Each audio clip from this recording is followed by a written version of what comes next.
Good afternoon.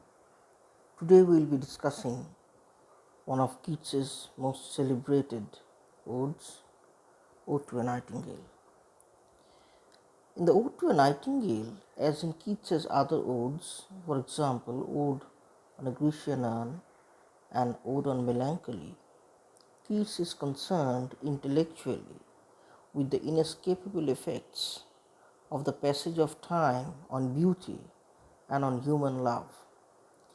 The world of everyday realities is a place of weariness, frustration, and change, as Keats says, where beauty cannot keep her lustrous eyes on new love, pine at them beyond morrow.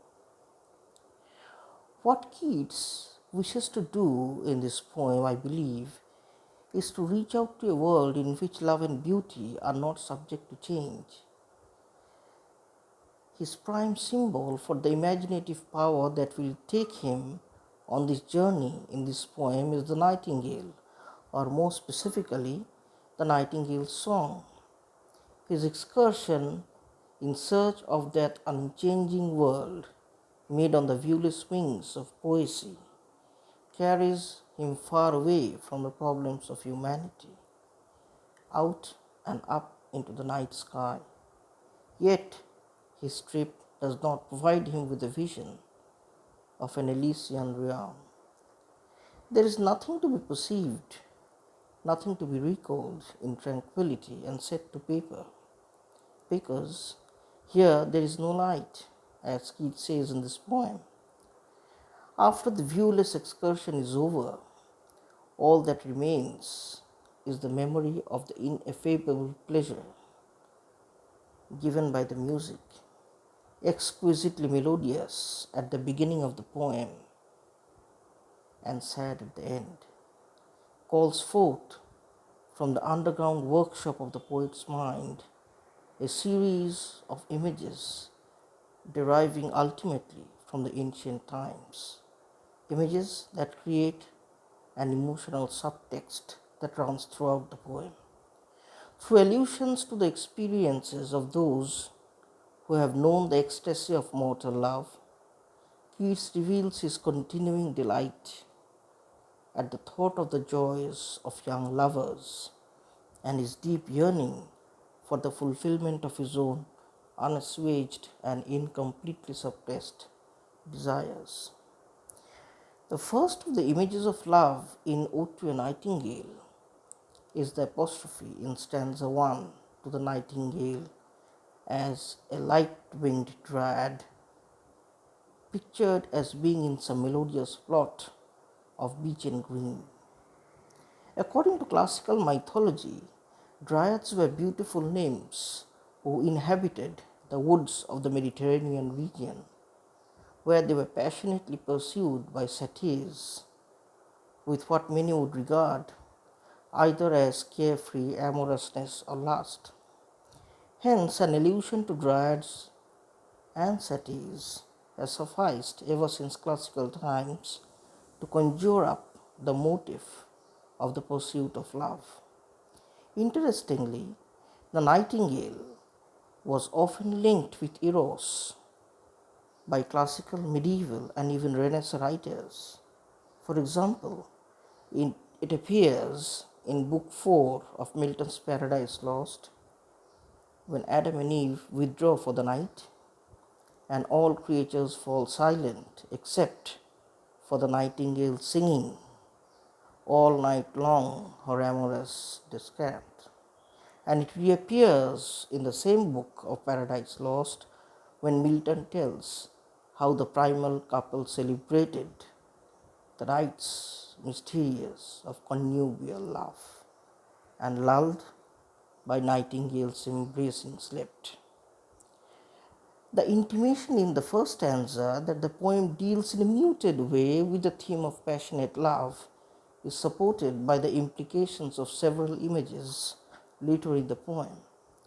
The stanza 2 of the poem contains allusions to manifestations of Eros, both in classical times and in the Middle Ages. The poet calls for wine For example, Keats famously says, tasting of flora and the country green, dance and provincial song and sunburnt mirth. Flora, whose festival was celebrated in Rome at the end of April and the beginning of May, was a goddess not only of flowers but also of fertility.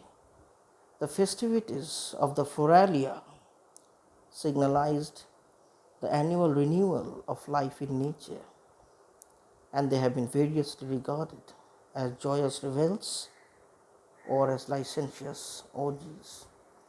In stanza 4 of the Nightingale Ode, Keats returns to classical imagery as he enlarges on the concept of his imaginative journey through space, as he says, away, away, for I will fly to thee, not charioted by Bacchus and his bards, but on the viewless wings of poesy.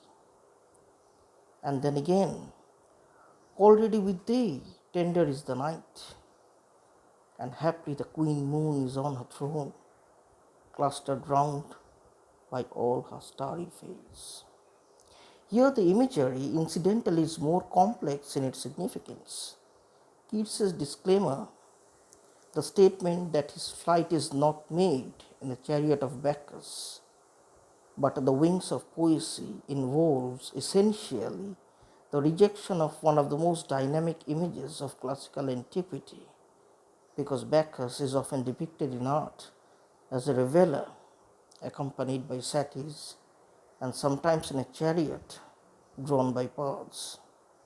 He was revered as the god who gave mankind the gift of wine and also inspired poets.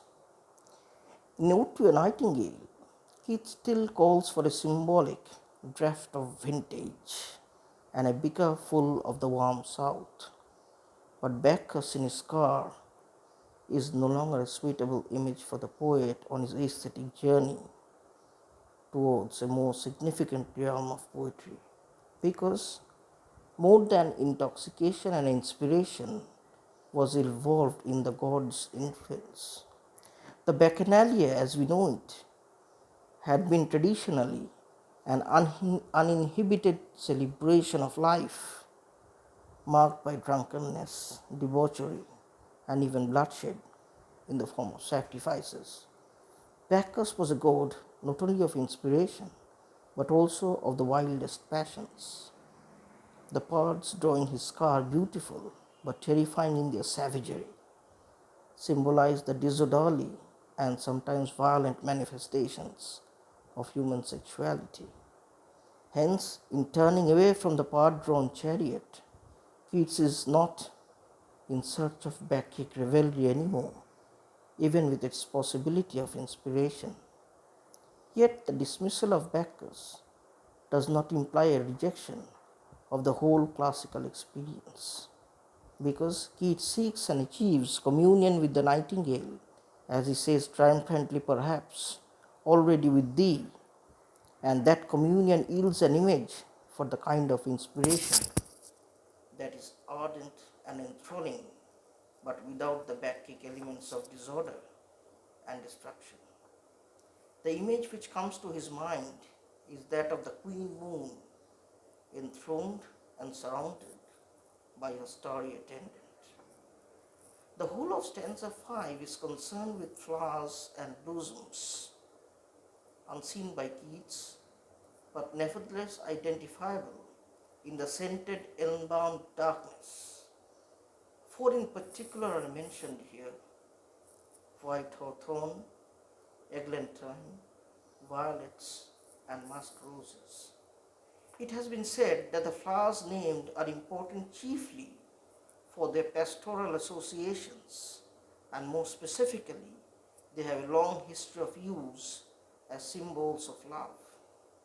In the last stanza of the poem, Keats adverts for the first time to the effect that the nightingale's song has on others than himself, in fact on the whole spectrum of society, from the ruler to the lowest of the ruled.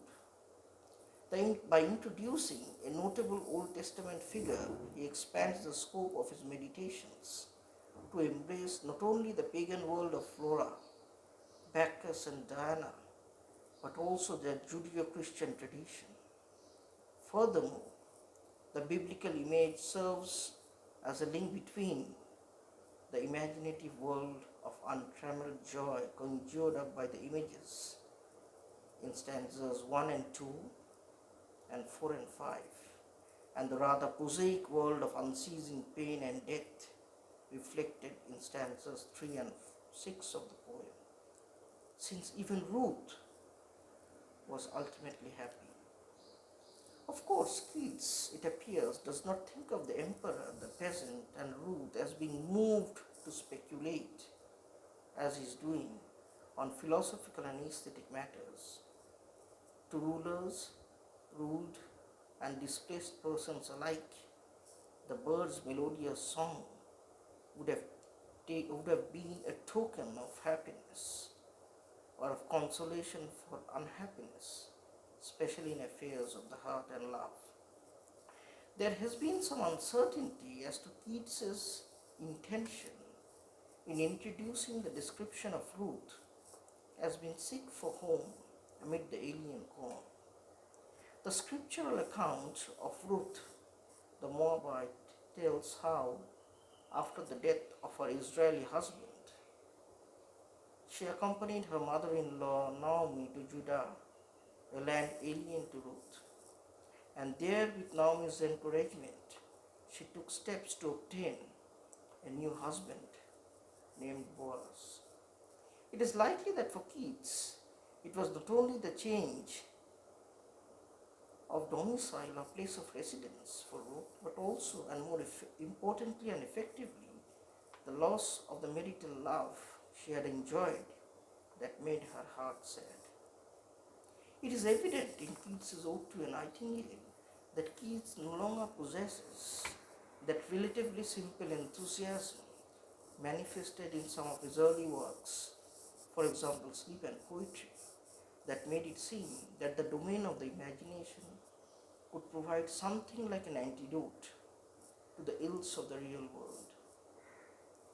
His imaginative faculties, as we see, can still conjure a powerful imagery to body forth the beauties of nature and the glory of humanistic achievements. But he now knows that it cannot provide a substitute for, or even a temporary satisfaction and a retreat from the pain of loving. In a sense, Keats's excursion in Ode to a Nightingale records in brief the aesthetic and psychological journey that had led Keats to a more mature judgment regarding poetry and its relation to life. This is all that I had to tell you today with regard to giving you a preview on Keats's Ode to a Nightingale. In a subsequent class, we will be discussing the text of the poem in greater detail. Thank you.